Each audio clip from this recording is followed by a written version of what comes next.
El tenedor todavía estaba a medio camino de mi boca cuando ella dijo eso. Dame el dinero y deja de ser una sanguijuela. Fue más fuerte de lo necesario, más fuerte que el tintineo de vasos, más fuerte que la risa superficial que había llenado la sala momentos antes. El tipo de ruido que pretendía herir, avergonzar, para asegurarse de que todos lo oyeran. Mi hermano se quedó paralizado a mitad de la masticación. Mi primo dejó de servir vino. Incluso la sobrina más pequeña levantó la vista del teléfono. Todas las miradas estaban puestas en mí. Dejé el tenedor con cuidado, con la servilleta aún doblada, intacta, sobre mi regazo. Entonces, hice algo inesperado. Me reí. No fue una risa nerviosa ni histérica. Fue una risa baja, firme, casi cansada. Al otro lado de la mesa, el rostro de Loretta se contorsionó con confusión, luego con irritación. Se inclinó hacia adelante como si no acabara de detonar una bomba. Lo digo en serio, Rhea, espetó. Ya era hora de que maduraras y dejaras de depender de los demás. Tu padre se avergonzaría si viera en qué te has convertido. Esa parte me hizo reflexionar. No porque doliera, sino porque no. Me puse de pie, alisándome el vestido a la altura de la cadera. La habitación estaba en silencio. No, dije con calma, mirándola fijamente. Se avergonzaría de ti. Ella parpadeó. Metí la mano en mi bolso y saqué el grueso sobre blanco que llevaba meses cargando. Lo llevé al centro de la mesa y lo coloqué entre la mantequera y el salero. ¿Qué es esto?, preguntó con voz temblorosa. Ahora, un recordatorio, dije, que has estado viviendo en una casa que no te pertenece, pagada por la hija a la que acabas de llamar sanguijuela. Y entonces, con toda la gracia que ella nunca me dio, me di la vuelta para irme. Tras la muerte de mi padre, lo primero que dijo mi madre no fue sobre el funeral, ni sobre la casa, ni siquiera sobre su dolor. Fue, ¿qué se supone que debo hacer ahora? Sabía a qué se refería. No emocionalmente, sino económicamente. En 2 semanas, se mudó a mi habitación de invitados con 3 maletas y una caja etiquetada documentos importantes. Eran principalmente documentos fiscales antiguos y facturas sin abrir. Nunca preguntó si podía quedarse. Simplemente llegó. Pagué todo discretamente, los servicios, la compra, el mínimo de su tarjeta de crédito. Cubrí el saldo cuando su coche necesitó neumáticos nuevos, y de nuevo cuando se sobregiró en su cuenta corriente por 5ª vez ese año. Incluso hice que la factura de su teléfono celular fuera parte de mi pago automático, solo para que no tuviera que sentir la vergüenza de que le cortaran el servicio. Excepto que ella nunca sintió vergüenza. Ni una sola vez. En las reuniones familiares, ella se jactaba de cómo mantenía las luces encendidas y de lo afortunado que era de que no cobrara alquiler.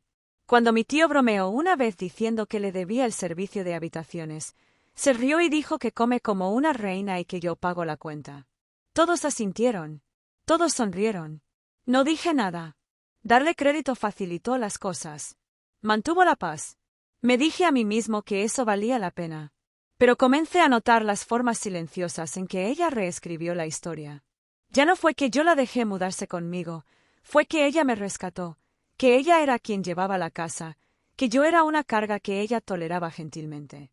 Y cada vez que lo tragaba, lo hacía realidad.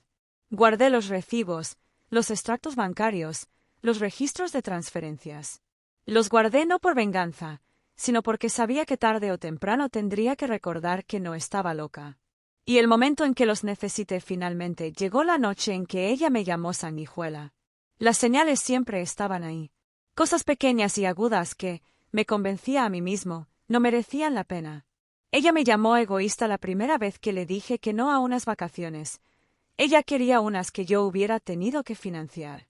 Tienes suerte de que no te cobre por todo lo que he hecho, añadió, lanzando el catálogo sobre la encimera de la cocina como un desafío. Cuando llevé un blazer de Goodwill a la boda de una prima, me tomó aparte antes de entrar y me susurró, «No me avergüences esta noche». Sonreí y ajusté las mangas, sabiendo que las etiquetas estaban cortadas, pero el juicio no. Ella les susurraba a sus parientes cuando creía que yo no podía oírla. Tiene buenas intenciones, pero sinceramente, no sobreviviría sin mí. Entonces lo decía más alto, lo suficiente para que yo lo oyera. Algunas personas simplemente nunca crecen. Al principio, me reí. Luego lo minimicé. Finalmente, me lo tragué. Una vez, una amiga mía vino a mi casa mientras mi madre estaba despotricando sobre cómo había olvidado renovar su receta médica, aunque estaba en una bolsa de papel sobre el mostrador. Después de que ella salió de la habitación, mi amiga le preguntó, ¿por qué dejas que te hable así? No contesté. No tenía. ¿Por qué la amaba? Porque era mi madre. Porque nadie me enseñó que amar no significa permitir la erosión lenta. Después de eso, dejé de invitar gente a casa. Era más fácil fingir que elegía la soledad que explicar que estaba pasando por algo. Pero el amor verdadero, no te hace más pequeño para encajar en el orgullo de otro. Y en el fondo, sabía que no quería una hija. Quería una persona dependiente que no recordara de dónde provenía la ayuda. Era un martes por la mañana cuando firmé los papeles. El agente inmobiliario me entregó la carpeta con una sonrisa educada, ajeno a la guerra silenciosa que representaba. Asentí, le di las gracias y guardé los documentos en mi bolso. La tinta ni siquiera estaba seca, pero la decisión ya se había tomado mucho antes. Había abierto un holding 6 meses antes. Nada ostentoso, solo un colchón suficiente para evitar que Loretta me espiara. Ella no sabía leer registros de propiedad, pero hacía preguntas cuando los nombres le resultaban demasiado familiares. Así pues, la empresa llevaba el nombre de una tía abuela ya fallecida y una serie de iniciales que no significaban nada para ella. Ella creía con certeza que la casa en la que vivíamos estaba alquilada a un amigo de la familia que había sido generoso con Rea. A ella le gustaba decirle a la gente que ella negociaba el alquiler, que sus gracias sociales nos mantenían protegidos, que el fondo fiduciario que mi padre me dejó era lo que pagaba las cuentas. No había ningún fondo fiduciario. Solo estaba yo. Y ahora, había una escritura con mi nombre en ella. Mío. No suyo. No nuestro. No temporal. Compré la casa porque estaba cansado de que me recordaran que no era mía. Cada vez que le decía a alguien que tenía suerte de haberme ayudado a salir adelante. Cada vez que cerraba una puerta de golpe y murmuraba, mi techo, mis reglas. Cada vez que amenazaba con irse decía, no durarías ni una semana sin mí. Compré la casa porque sabía que algún día necesitaría pruebas. La hipoteca salió de una cuenta que desconocía. Los impuestos, el seguro, todo se canalizó a través de la empresa. Guardé los documentos originales en una caja de seguridad. Llevaba copias en mi bolso. No planeé usarlos esa noche en la cena, pero nunca salí de casa sin ellos. Le dije que me habían despedido de mi empresa de consultoría. No hay drama, dije.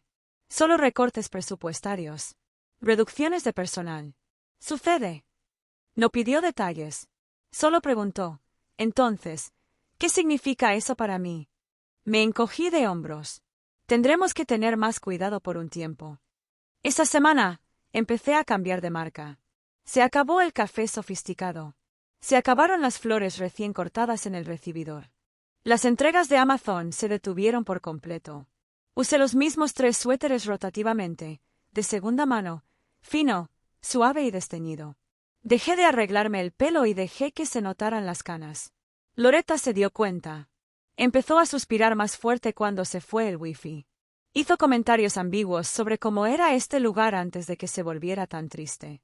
Ella canceló su membresía de yoga con mi tarjeta y les dijo a sus amigos que estaba pasando por un momento difícil. Lo que ella no sabía era que el negocio nunca había estado mejor.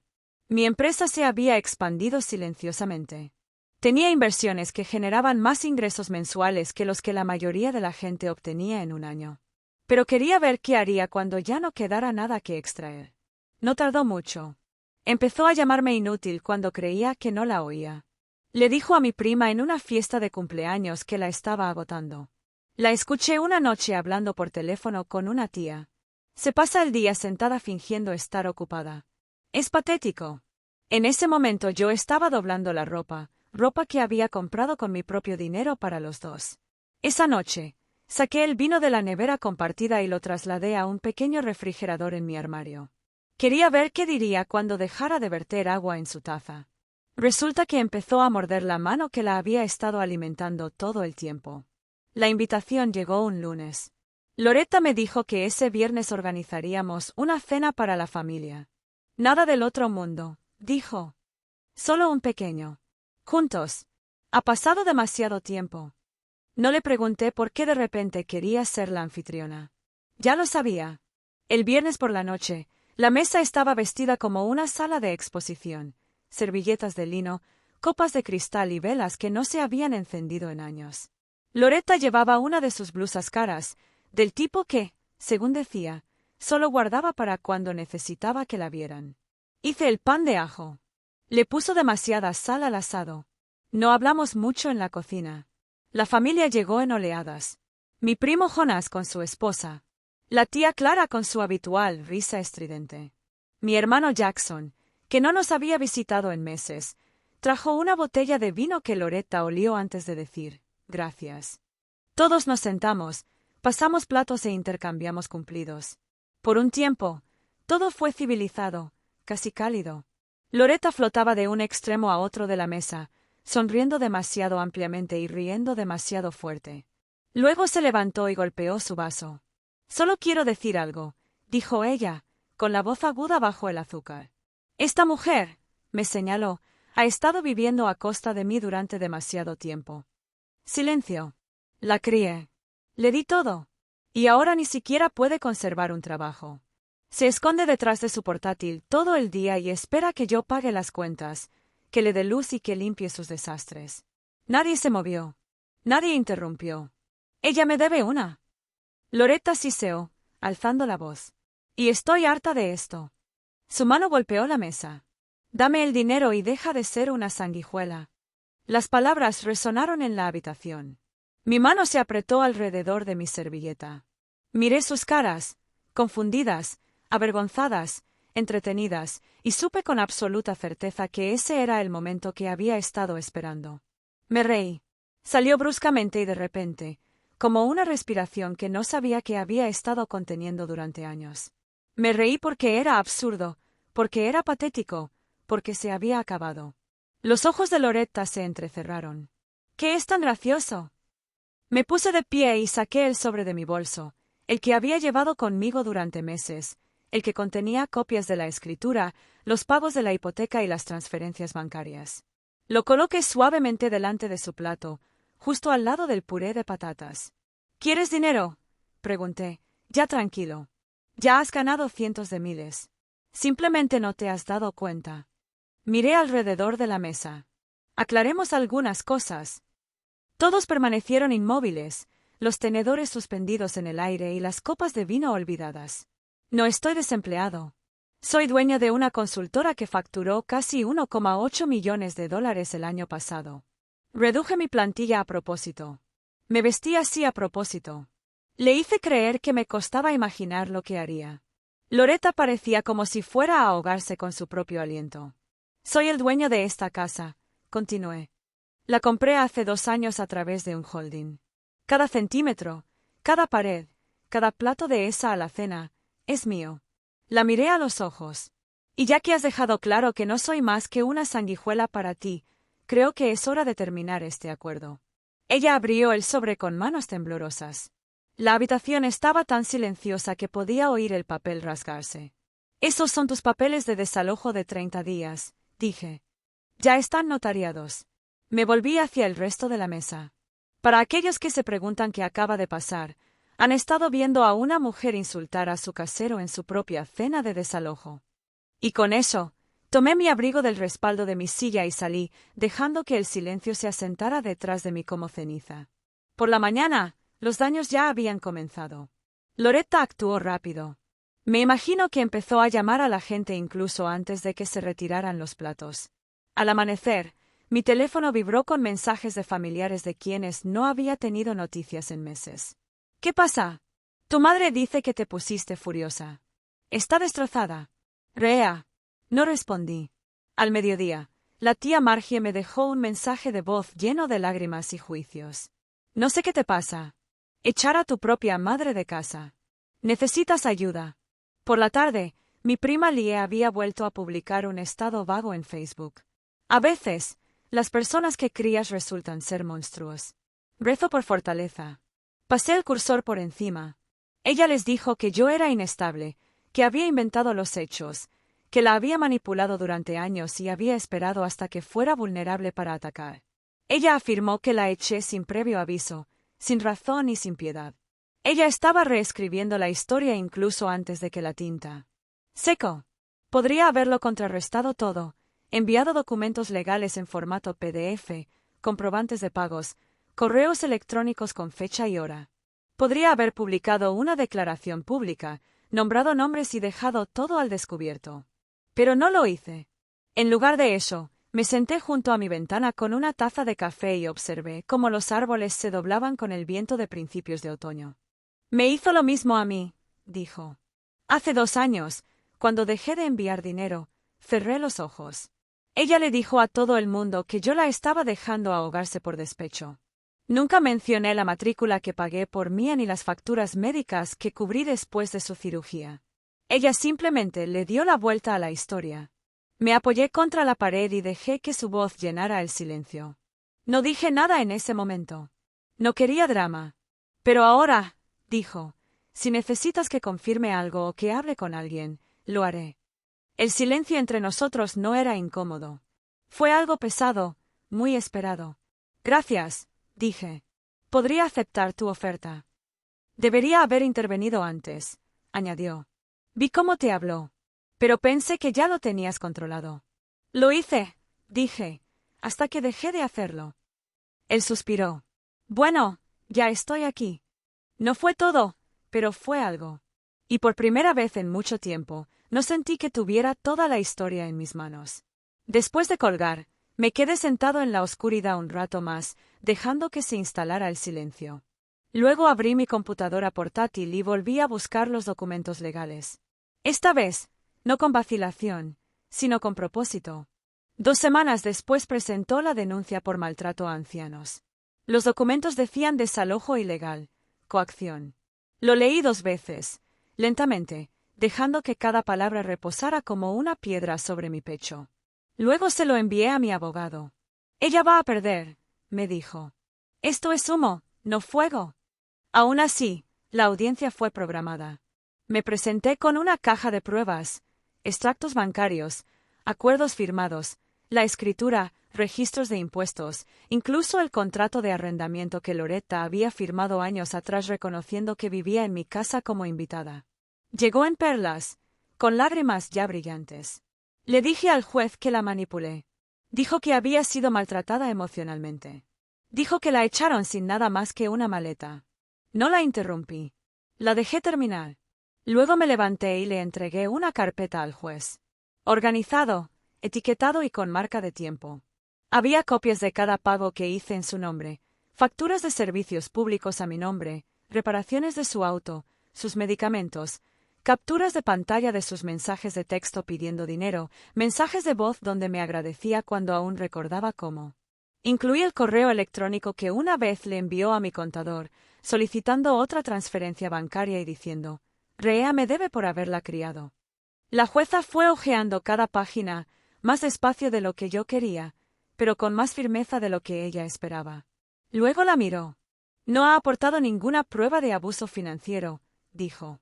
No hay evidencia de coerción, ninguna prueba de que su hija haya actuado ilegalmente al sacarlo de una casa que no solo es suya, sino que ha pagado, documentada detalladamente.